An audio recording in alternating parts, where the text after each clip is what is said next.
Hey guys, it's Rob here and welcome to DC Universe Online, a game that's coming to Nintendo Switch, and that's why we're looking at it today. I'm going to answer the question, should you play DC Universe Online on the Nintendo Switch? So first off, I want to talk about the good. The good of this game is definitely the customization. It is very, very deep. You can be anyone you want to, Batman, Superman, anyone you want to create, you could probably create it in this customization tab.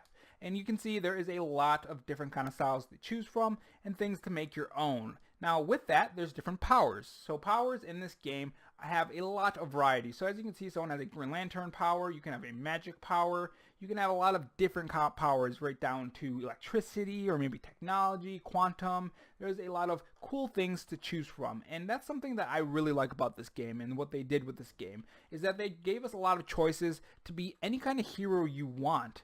Now, moving on from that, we're going to talk about the raids. The raids in this game are pretty fun too. If you like comics and you know a lot of different events that happen in DC Comics, you're definitely going to like the raids in this game. Even if you don't know a lot about DC Comics, this is a great way to find out about characters that you otherwise wouldn't have found out if you didn't play this game. So if you go to the On Duty tab, if I can find it, you can see that there are a lot of raids that have to do with different kind of characters. So Ferris Aircraft, a Green Lantern raid, or you can have maybe a Gotham Hospital raid, which is a Batman raid, or a Flashback raid, which is of course a Flash raid. It says right there, someone is tampering with the past to prevent Barry Allen from becoming the Flash. And the cool thing about this is that if you go over to the villain side, because there are two sides, there's the hero and villain side. If you go over to the villain side, it kind of puts you with the villain. So the person that you're trying to prevent, you'll be on their side, and it'll change the story up. So that's one of the cool aspects of the raids in this game. Not to mention the 8-player raids. That's where things get really, really hectic. So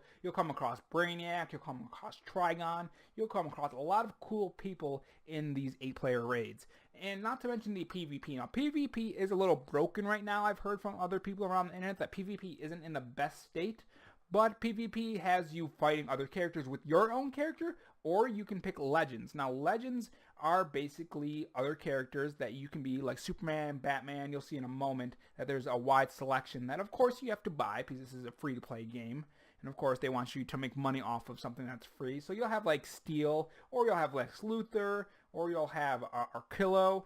You'll have some of the characters that you already know, of course, Catwoman, the Joker. It's pretty cool, but I think a lot of the cool characters are locked off behind a paywall, unfortunately. Now, you do get some free, I believe, if you're a member, or sometimes they give them out for free, but for the most part, you have to buy them.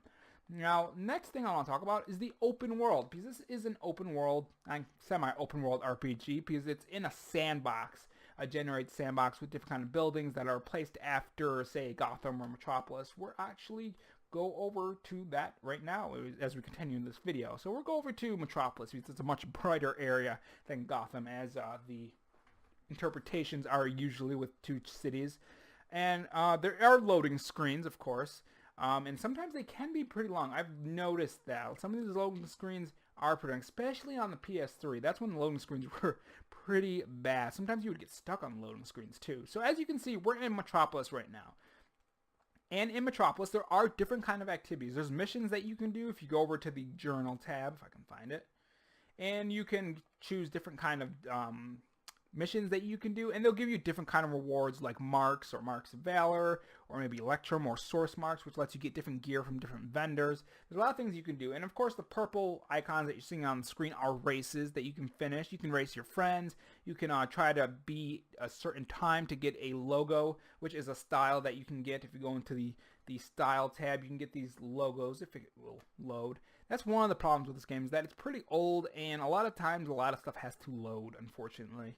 So if you go to the, I'm trying to find it, where is it? Emblem, you can see that you can get different kind of emblems. And some of them are pretty cool. Like this one is the Batman vs. Superman emblem. You can't really see that too well, but it's a Batman vs. Superman emblem. So you can get different kind of emblems to make your own heroes. It's pretty cool. So next we're going to talk about the bad of the game, and that is the microtransactions. Now the microtransactions in this game are pretty bad. They've monetized this game in multiple ways. One of the ways that actually made me leave the game was through these time capsules that you'll see in my inventory. The time capsules, but let's be honest, these are loot boxes. Loot boxes that lock off gear, they lock off accessories, they lock off collections that give you feats, that give you feat points, that give you skill points to make your character more powerful. So again, it is possible to get more powerful through money, which is pay to win, which a lot of people in the current gaming climate do not like. So be warned, it is a sort of pay to win. But other than the pay-to-win mechanics and the microtransactions, everything about this game is really, really good. Now, as you can see, the graphics aren't the best. That's another negative about this game. This game looks highly dated. They've brought it over from the PS3 to the PS4, and more than likely, if they're bringing it to Nintendo Switch, they'll probably bring it to the PS5. Now, one thing that I've always wished for this game to do is bring it into next gen. Give us some better graphics. Imagine this customization right here with the kind of graphics that you see in current gen and the content that you can do. It would be so much better, way better than this game. I'm hoping they eventually do a DC Universe Online too, but I honestly, the way they're treating this game, I don't think they will, unfortunately.